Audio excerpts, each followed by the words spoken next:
تاریخ کے معاملے میں اگر کوئی شخص روایات کے ثبوت کے لیے وہ شرائط لگائے جو احکام شرعی کے معاملے میں محدثین نے لگائی ہیں تو اسلامی تاریخ کا 90% بلکہ اس سے بھی زائد حصہ دریا برد کر دینا ہوگا۔ یہاں یہ بات قابل ذکر ہے کہ ابن اسیر اور ابن سعد کے اس بیان کی تائید ابن خلدون نے بھی کی ہے، جنہیں بعض حضرات دوسروں سے زیادہ قابل اعتماد قرار دے رہے ہیں۔ ملاحظہ ہو تکملہ جلد دویم صفحہ 139 اور صفحہ 140۔ حضرت سعد بن ابی وقاص کو معزول کر کے انہوں نے کوفے کی گورنری پر اپنے ماں جائے بھائی ولید بن عقبہ بن ابی معیط کو مقرر فرمایا اور اس کے بعد یہ منصب اپنے ایک اور عزیز سعید بن عاص کو دیا۔ حضرت ابو موسیٰ اشعری کو بصرے کی گورنری سے معزول کر کے اپنے ماموزاد بھائی عبداللہ بن عامر کو ان کی جگہ مامور کیا۔ عمر بن الاس کو مصر کی گورنری سے ہٹا کر اپنے رضائی بھائی عبداللہ بن سعد بن ابی سرح کو مقرر کیا۔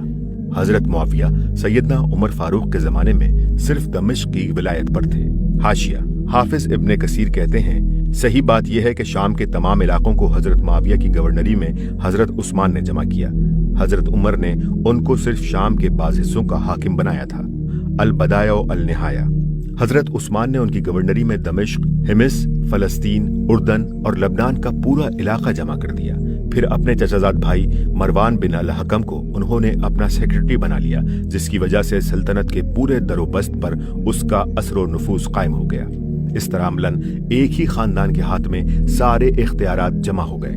ان باتوں کا رد عمل صرف عوام ہی پر نہیں، اکابر صحابہ تک پر کچھ اچھا نہ تھا اور نہ ہو سکتا تھا۔ مثال کے طور پر جب ولید بن عقبہ کوفے کی گورنری کا پروانہ لے کر حضرت سعد بن ابی وقاص کے پاس پہنچا تو انہوں نے فرمایا، معلوم نہیں ہمارے بعد تو زیادہ دانا ہو گیا ہے یا ہم تیرے بعد احمق ہو گئے ہیں۔ اس نے جواب دیا، ابو اسحاق برا فروختہ نہ ہو، یہ تو بادشاہی ہے، صبح کوئی اس کے مزے لوٹتا ہے تو شام کوئی اور۔ حضرت سعد نے کہا، میں سمجھتا ہوں واقعی تم لوگ اسے بادشاہی بنا کر چھوڑو گے۔ قریب قریب ایسے ہی خیالات حضرت عبداللہ بن مسعود نے بھی ظاہر فرمائے۔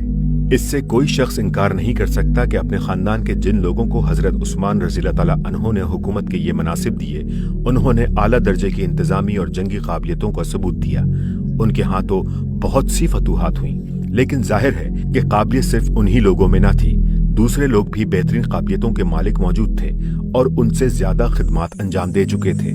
محض قابلیت اس بات کے لیے کافی دلیل نہ تھی کہ خراسان سے لے کر شمالی افریقہ تک کا پورا علاقہ ایک ہی خاندان کے گورنروں کی ماتحتی میں دے دیا جاتا اور مرکزی سیکریٹریٹ پر بھی اسی خاندان کا آدمی مامور کر دیا جاتا۔ یہ بات اول تو بجائے خود قابل اعتراض تھی کہ مملکت کا رئیس اعلیٰ جس خاندان کا ہو، مملکت کے تمام اہم عہدے بھی اسی خاندان کے لوگوں کو دے دیے جائیں، مگر اس کے علاوہ چند اسباب اور بھی تھے جن کی وجہ سے اس صورتحال نے اور زیادہ بے چینی پیدا کر دی۔ اول یہ کہ اس خاندان کے جو لوگ دور عثمانی میں آگے بڑھائے گئے وہ سب طلقہ میں سے تھے۔ طلقہ سے مراد مکہ کے وہ خاندان ہیں جو آخر وقت تک نبی صلی اللہ علیہ وآلہ وسلم اور دعوت اسلامی کے مخالف رہے۔ فتح مکہ کے بعد حضور نے ان کو معافی دی اور وہ اسلام میں داخل ہوئے۔ حضرت معاویہ، ولید بن عقبہ، مروان بن الحکم انہی معافی یافتہ خاندانوں کے افراد تھے، اور عبداللہ بن سعد بن ابی سرح تو مسلمان ہونے کے بعد مرتد ہو چکے تھے۔ رسول اللہ صلی اللہ علیہ وآلہ وسلم نے فتح مکہ کے موقع پر جن لوگوں کے بارے میں یہ حکم دیا تھا کہ وہ اگر خانہ کعبہ کے پردوں سے بھی لپٹے ہوئے ہوں تو انہیں قتل کر دیا جائے، یہ ان میں سے ایک تھے۔ حضرت عثمان انہیں لے کر اچانک حضور کے پاس پہنچ گئے اور آپ نے محض ان کے پاس خاطر سے ان کو معاف فرما دیا تھا۔ فطری طور پر یہ بات کسی کو پسند نہ آ سکتی تھی کہ سابقین اولین جنہوں نے اسلام کو سر بلند کرنے کے لیے جانیں لڑائی تھیں اور جن کی قربانیوں ہی سے دین کو فروغ نصیب ہوا تھا، پیچھے ہٹا دیے جائیں اور ان کی جگہ یہ لوگ امت کے سرخیل ہو جائیں۔ دوسرے یہ کہ اسلامی تحریک کی سربراہی کے لیے یہ لوگ موضوع بھی نہ ہو سکتے تھے، کیونکہ وہ ایمان تو ضرور لے آئے تھے مگر نبی صلی اللہ علیہ وآلہ وسلم کی صحبت و تربیت سے ان کو اتنا فائدہ اٹھانے کا موقع نہیں ملا تھا کہ ان کے ذہن اور سیرت و کردار کی پوری قلب ماہیت ہو جاتی۔ وہ بہترین منتظم اور اعلیٰ درجے کے فاتح ہو سکتے تھے اور فی الواقع وہ ایسے ہی ثابت بھی ہوئے، لیکن اسلام محض ملک گیری اور ملکداری کے لیے تو نہیں آیا تھا، وہ تو اولاً اور بالذات ایک دعوت خیر و صلاح تھا جس کی سربراہی کے لیے انتظامی اور جنگی قابلیتوں سے بڑھ کر ذہنی و اخلاقی تربیت کی ضرورت تھی، اور اس کے اعتبار سے یہ لوگ صحابہ و تابعین کی اگلی صفوں میں نہیں بلکہ پچھلی صفوں میں آتے تھے۔ اس معاملے میں مثال کے طور پر مروان بن حکم کی پوزیشن دیکھیے۔ اس کا باپ حکم بن ابی العاص جو حضرت عثمان کا چچا تھا فتح مکہ کے موقع پر مسلمان ہوا تھا اور مدینہ آ کر رہ گیا تھا، مگر اس کی بعض حرکات کی وجہ سے رسول اللہ صلی اللہ علیہ وآلہ وسلم نے اسے مدینے سے نکال دیا تھا اور طائف میں رہنے کا حکم دیا تھا۔ ابن عبد البر نے الاستیاب میں اس کی ایک وجہ یہ بیان کی ہے کہ رسول اللہ صلی اللہ علیہ وآلہ وسلم اپنے اکابر صحابہ کے ساتھ راز میں جو مشورے فرماتے تھے ان کی کسی نہ کسی طرح سنگن لے کر وہ انہیں افشا کر دیتا تھا، اور دوسری وجہ وہ یہ بیان کرتے ہیں کہ وہ رسول اللہ صلی اللہ علیہ وآلہ وسلم کی نقلیں اتارا کرتا تھا، حتیٰ کہ ایک مرتبہ حضور نے خود اسے یہ حرکت کرتے دیکھ لیا تھا۔ بہرحال کوئی سخت قصوری ایسا ہو سکتا تھا جس کی بنا پر حضور نے مدینے سے اس کے اخراج کا حکم صادر فرمایا۔ مروان اس وقت 7-8 برس کا تھا اور وہ بھی اس کے ساتھ طائف میں رہا۔ جب حضرت ابو بکر خلیفہ ہوئے تو ان سے عرض کیا گیا کہ اسے مدینہ آنے کی اجازت دے دیں، مگر انہوں نے انکار کر دیا۔ حضرت عمر کے زمانے میں بھی اسے مدینہ آنے کی اجازت نہ دی گئی۔ حضرت عثمان رضی اللہ تعالیٰ عنہ نے اپنی خلافت کے زمانے میں اس کو واپس بلا لیا، اور ایک روایت کے مطابق آپ نے اس کی وجہ یہ بیان کی کہ میں نے رسول اللہ صلی اللہ علیہ وآلہ وسلم سے اس کی سفارش کی تھی اور حضور نے مجھ سے وعدہ فرما لیا تھا کہ اسے واپسی کی اجازت دے دیں گے۔ اس طرح یہ دونوں باپ بیٹے طائف سے مدینہ آ گئے۔ مروان کے اس پس منظر کو نگاہ میں رکھا جائے تو یہ بات اچھی طرح سمجھ میں آ سکتی ہے کہ اس کا سیکریٹری کے منصب پر مقرر کیا جانا لوگوں کو کسی طرح گوارا نہ ہو سکتا تھا۔ لوگ حضرت عثمان کے اعتماد پر یہ تو مان سکتے تھے کہ حضور نے ان کی سفارش قبول کر کے حکم کو واپسی کی اجازت دینے کا وعدہ فرما لیا تھا، اس لیے اسے واپس بلا لینا قابل اعتراض نہیں ہے، لیکن یہ مان لینا لوگوں کے لیے سخت مشکل تھا کہ رسول اللہ صلی اللہ علیہ وآلہ وسلم کے اسی معتوب شخص کا بیٹا اس بات کا بھی اہل ہے کہ تمام اکابر صحابہ کو چھوڑ کر اسے خلیفہ کا سیکریٹری بنا دیا جائے، خصوصاً جبکہ اس کا وہ معتوب باپ زندہ موجود تھا اور اپنے بیٹے کے ذریعے سے حکومت کے کاموں پر اثر انداز ہو سکتا تھا۔ حاشیہ واضح رہے کہ وہ حضرت عثمان کے آخر زمانے تک زندہ رہا ہے اور 32 ہجری میں اس کی وفات ہوئی ہے۔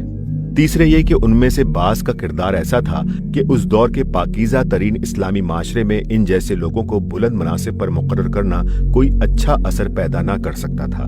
مثال کے طور پر ولید بن عقبہ کے معاملے کو لیجئے۔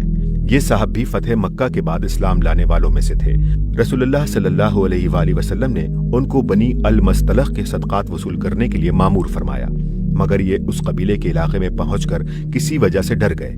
اور ان لوگوں سے ملے بغیر مدینے واپس جا کر انہوں نے یہ رپورٹ دے دی کہ بنی المستلق نے زکوٰۃ دینے سے انکار کر دیا اور مجھے مار ڈالنے پر تل گئے۔ رسول اللہ صلی اللہ علیہ وآلہ وسلم اس پر غضبناک ہوئے اور آپ نے ان کے خلاف ایک فوجی مہم روانہ کر دی۔ قریب تھا کہ ایک سخت حادثہ پیش آ جاتا، لیکن بنی المستلق کے سرداروں کو بر وقت علم ہو گیا اور انہوں نے مدینہ حاضر ہو کر عرض کیا کہ یہ صاحب تو ہمارے پاس آئے ہی نہیں، ہم تو منتظر ہی رہے کہ کوئی آ کر ہم سے زکوٰۃ وصول کرے۔ اس پر یہ آیت نازل ہوئی کہ سورہ حجرات آیت نمبر 6، اے لوگو جو ایمان لائے ہو، اگر تمہارے پاس کوئی فاسق آ کر کوئی خبر دے تو تحقیق کر لو، کہیں ایسا نہ ہو کہ تم کسی قوم کے خلاف ناواقفیت میں کوئی کاروائی کر بیٹھو اور پھر اپنے کیے پر پچھتاتے رہ جاؤ۔ مفسرین بالعموم اس آیت کی حاشیہ اسی واقعے کو بیان کرتے ہیں۔ ملاحظہ ہو تفسیر ابن کثیر۔ ابن عبد البر کہتے ہیں کہ ابن تیمیہ نے بھی تسلیم کیا ہے کہ یہ آیت ولید ہی کے معاملے میں نازل ہوئی تھی۔ اس کے چند سال بعد حضرت ابو بکر و عمر نے ان کو پھر خدمت کا موقع دیا اور حضرت عمر کے آخر زمانے میں وہ الجزیرہ کے عرب علاقے پر جہاں بنی تغلب رہتے تھے عامل مقرر کیے گئے۔ 25 ہجری میں اس چھوٹے سے منصب سے اٹھا کر حضرت عثمان نے ان کو حضرت سعد بن ابی وقاص کی جگہ کوفے جیسے بڑے اور اہم صوبے کا گورنر بنا دیا۔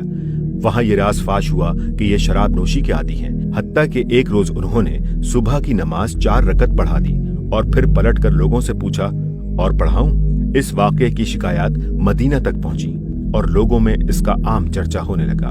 آخر کار حضرت مسور بن مخرمہ اور عبد الرحمن بن اسود نے حضرت عثمان کے بھانجے عبید اللہ بن عدی بن خیار سے کہا کہ تم جا کر اپنے ماموں صاحب سے بات کرو اور انہیں بتاؤ کہ ان کے بھائی ولید بن عقبہ کے معاملے میں لوگ ان کے طرز عمل پر بہت اعتراض کر رہے ہیں۔